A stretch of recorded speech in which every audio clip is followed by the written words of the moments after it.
Sud Radio, l'invité politique, Jean-François Aquili. Et Jean-François Aquili, votre invité politique ce matin, c'est Nicolas Forissier, qui est le ministre délégué en charge du commerce extérieur et de l'attractivité. Bonjour Nicolas Forissier. Bonjour. Et bienvenue. Vous rentrez de Chine, vous êtes allé à Shanghai défendre des produits français à la China International Import Exposition. C'est bien ça.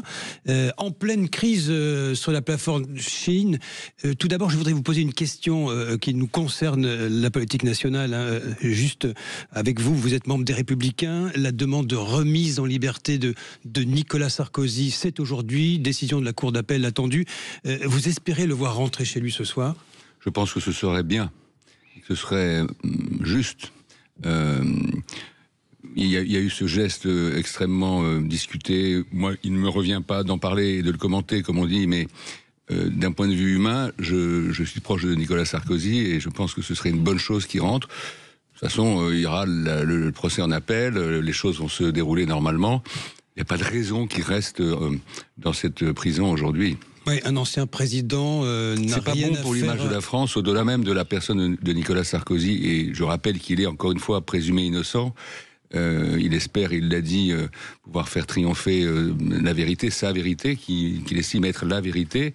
Moi, j'ai toute confiance sur le fond, personnellement, mais c'est pas bon, non seulement pour Nicolas Sarkozy, évidemment, ça nous fait mal au cœur, mais c'est pas bon pour le pays d'avoir un ancien président qui a tellement compté, qui a honnêtement fait beaucoup avancer ce pays, de le retrouver ainsi dans ces circonstances. Donc voilà, oui, évidemment. On vous en a parlé à Shanghai de cette détention ? Non. Non. En revanche, vous avez parlé de Chine, j'imagine. On a parlé de Chine. Alors, qu'est-ce que vous leur avez dit aux autorités chinoises ? Non, j'ai simplement rencontré le vice-ministre, Monsieur Li Jing, du commerce, pour lui dire la position de la France, qui était de dire nous engageons une procédure de suspension, nous attendons de Chine des réponses très précises, nous estimons que une plateforme de commerce, même si on est ouvert à un commerce fluide, elle doit respecter nos règles, elle doit respecter la sécurité, et elle doit surtout, peut-être plus que tout autre sujet, respecter les mineurs, l'intégrité morale de ce qu'elle vend. Donc évidemment, ça a été une grande émotion dans notre pays. J'ai transmis cette émotion, comme le Premier ministre me l'a demandé, aux autorités chinoises qui ont été assez sensibles à ce message. Parce que je peux vous dire qu'ils sont restés fermes et assez fermés pour l'instant sur les sujets, ce qu'on appelle les irritants commerciaux, c'est-à-dire les conflits que nous avons sur certaines filières. Je pense à la filière porc, je pense à la filière cognac-armagnac, je pense à la filière lait, où on a de vrais sujets. Donc là, c'était une discussion commerciale qui reste encore difficile. Il faut qu'on continue, il faut qu'on progresse, c'est mon boulot de le faire. Mais voilà. Par contre, sur le message concernant Chine, je pense que les Chinois eux-mêmes sont inquiets de ce genre de dérive. Vous savez, ils ont... Parce que c'est pas bon pour le business. C'est pas seulement que c'est pas bon pour le business, il y a un problème de société et ils sont aussi concernés par ça. Je pense qu'il faut, quand on a un partenaire aussi important que la Chine, c'est notre 4e partenaire commercial. Nous avons plus de 2800 entreprises qui sont implantées, qui vont là-bas. C'est d'ailleurs le but de mon déplacement. Je suis allé d'abord là-bas pour soutenir nos entreprises et les mettre en lumière au regard des autorités chinoises en leur disant on se bat, on est là, on veut avancer et on veut résoudre nos problèmes. Mais il faut aussi essayer de comprendre ce qu'est la psychologie de nos interlocuteurs chinois, que ce soit les autorités publiques, que ce soit le monde de l'entreprise, sinon on n'y arrivera pas. C'est comme ça qu'on fait du commerce. Vous évoquez les représailles de la Chine sur le cognac, le porc, les produits laitiers et d'autres. C'est en riposte aux 10% de Bruxelles sur les importations de voitures électriques chinoises. Mais qu'est-ce qu'un ministre français peut dire au fond ? On ne pèse rien face à la Chine. Je pense qu'il ne faut pas dire ça. On ne pèse pas rien. Je rappelle que la France est Non, Jean-François Aquili, la France est un des principaux pays du premier marché commercial et de consommation du monde qui s'appelle l'Union européenne. On a 450 millions de consommateurs. Pour l'instant, Aujourd'hui. D'ailleurs, honnêtement, un des éléments de mon message, c'est de dire à nos partenaires chinois, vous avez besoin du marché européen, il ne faut pas le casser. Donc, trouvons des discussions honnêtes, transparentes, trouvons effectivement des compromis. Et vous avez raison de dire que sur les mesures, entre guillemets, de rétorsion sur certaines filières, ce qu'on appelle des enquêtes commerciales, les Chinois disent qu'il y a du dumping, qu'il y a des prix qui sont pas normaux, etc. En fait, on sait très bien que c'est pas vrai. Mais c'est surtout une réponse à ce qui s'est passé au niveau européen sur les voitures électriques, où il ne s'agissait d'ailleurs que de rétablir un prix normal, parce qu'il faut rappeler quand même que l'industrie chinoise subventionne massivement la production de voitures automobiles. Il y a cette surtaxe de 10%. Regardez chez nous, Stellantis Poissy va fermer ses portes, c'est une catastrophe. Et BYD, le géant chinois, ces voitures électriques qui déboulent chez nous, il s'installe en Hongrie, c'est fait, ça va ouvrir l'usine va ouvrir cet hiver. Il y a cet accord avec la Turquie. Qu'est-ce qui permet de détourner les taxes, à la fois les 10% et à la fois les 17% autres de taxes des voitures chinoises. On ne pourra jamais résister face à ça. Nous, on veut exporter nos voitures, c'est quoi? C'est 9% l'export des automobiles dans le monde, et eux, ils vont nous ravager, en fait. Mais on est dans une guerre commerciale extrêmement dure, qui s'est tendue considérablement depuis 3 ou 4 ans, notamment, pas seulement à cause des Chinois, mais aussi parce que M. Trump a décidé de mettre en œuvre un certain nombre de droits de douane, les tarifs, comme on dit, et ce, de façon assez surprenante, brutale, ce qui fait mal à nos vins, donc tout est déstabilisé. Le vin français souffre de Trump. Oui, mais bien sûr. Mais on le sait plus que jamais. Et ça veut dire qu'il faut que les entreprises françaises tiennent bon, résistent, et que le ministre du Commerce extérieur, et plus globalement le gouvernement français, c'est ce qu'il fait sous l'autorité de Sébastien Lecornu, tiennent bon ses positions et défendent la position de la France. On n'est pas dans un monde de bisounours en termes commerciaux, c'est clair. Hein. Et donc il faut se battre. C'est ce que je suis allé faire en Chine et ce que je vais faire, comme mes prédécesseurs avant, avec la dernière énergie dans les mois qui viennent. Alors il y a le Mercosur, Nicolas Forissier, vous avez entendu Emmanuel Macron au Brésil, plutôt positif, a-t-il dit, rectifié par votre collègue des Républicains, elle aussi, Annie Genevard, c'était dans le journal du dimanche, qui, elle, a dû pédaler pour dire, grosso modo, qu'il fallait quand même que les garanties soient assurées pour que ce Mercosur redémarre.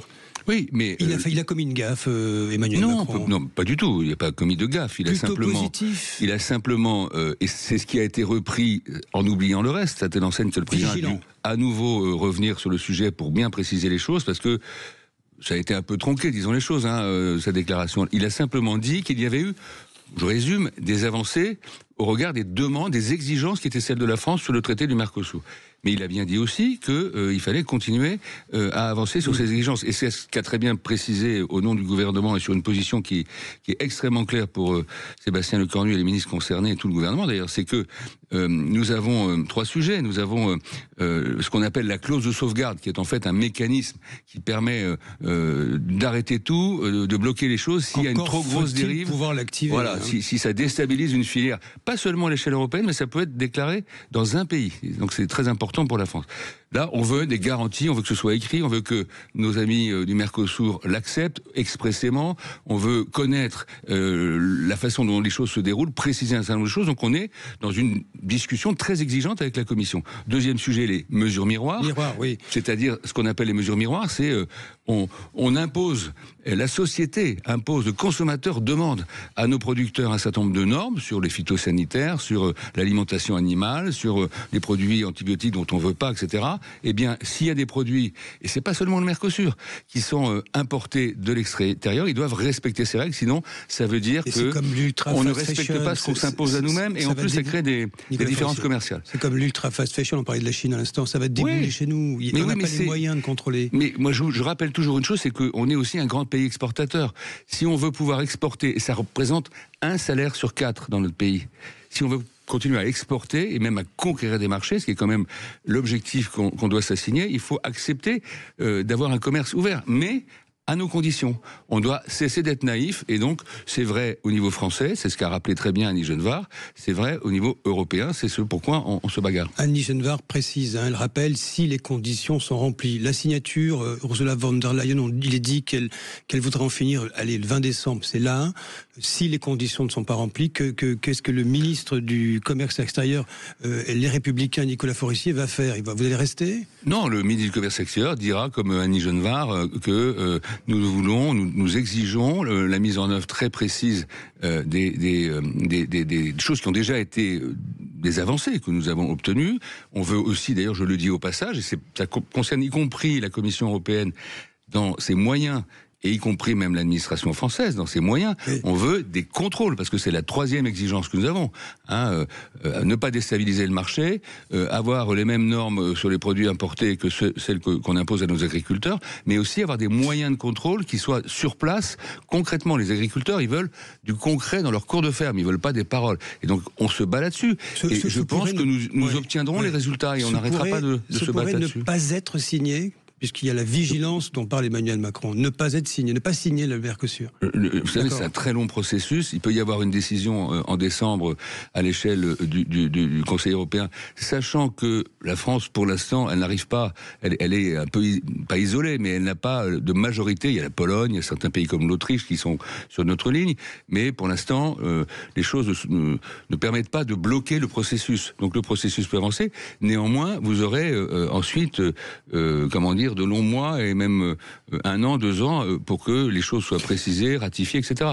Donc on va continuer le combat et on va obtenir ce que nous avons besoin, ce dont nous avons besoin, et ce qui est, à mon avis, totalement obtenable. Il n'y a pas de raison qu'on ne précise pas concrètement toutes les protections que nous avons demandées et qu'on ne les augmente pas, y compris en termes de moyens de contrôle. Parce que vous êtes élu de l'Indre, Nicolas Forissier, vous êtes candidat à la Châtre, à la mairie, pour les municipales qui arrivent. J'imagine que vos électeurs, c'est une terre agricole, l'Indre. Vous devez leur expliquer tout ça quand vous êtes sur le marché de la Châtre le samedi matin.